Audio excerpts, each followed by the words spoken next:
A creative youth who creates a digital platform or content will now be required to pay 15% tax.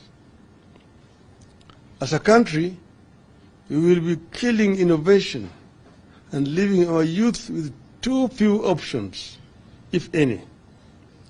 We will not support this proposal. 5. Tax Appeals Tribunal. A proposal is being made that in the event of a business or an individual who has a dispute with the Kenya Revenue Authority over tax owed, that individual or company will be required to deposit 20% of the disputed amount with the KRA before the matter can be heard by the Tax Appeals Tribunal. This is another aspect of illegal borrowing by the regime. It is open to abuse by rogue KRA officers. It will affect cash flow of companies. We oppose it.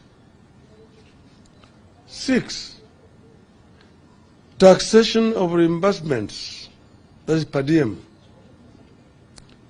Out of the blues, Kenya Kwanza wants to tax money paid to officers on duty at 30%. How then do those officers meet their expenses? Since when did reimbursements get to be treated as income? We find this requirement extremely punitive. We oppose it. We've known that this per diem was being paid by people to be spent to defray expenses wherever they are traveling.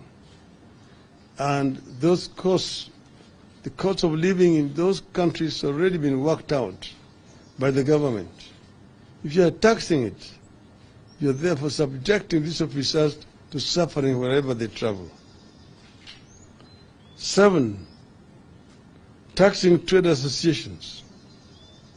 After taxing traders, Kenya Kwanza want to follow them and tax their associations.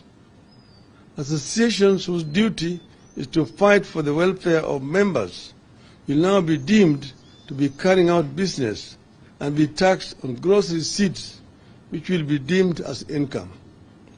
This is a double jeopardy that will affect the welfare of businesses in the country. We oppose it. 8. Enhanced VAT payments.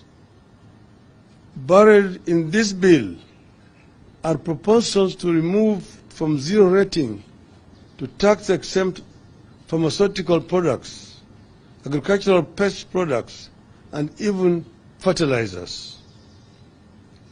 Maize flour, cassava flour, and a number of other types of flours are being moved from zero rating.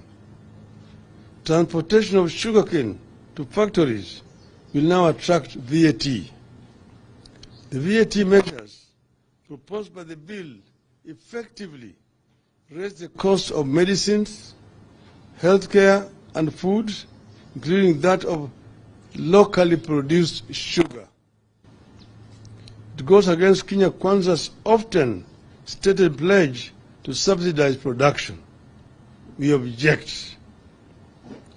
9. Enhanced excise duty on imported cement. Kenya Kwanza wants to raise duty on imported cement. It will be a signal for local producers to raise their prices.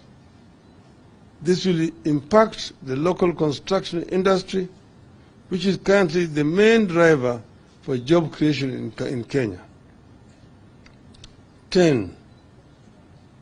Tax on beauty products. Kenya Kwanza wants to treat beauty as a luxury. Beauty products such as wigs, false beards, eyelashes, human hair,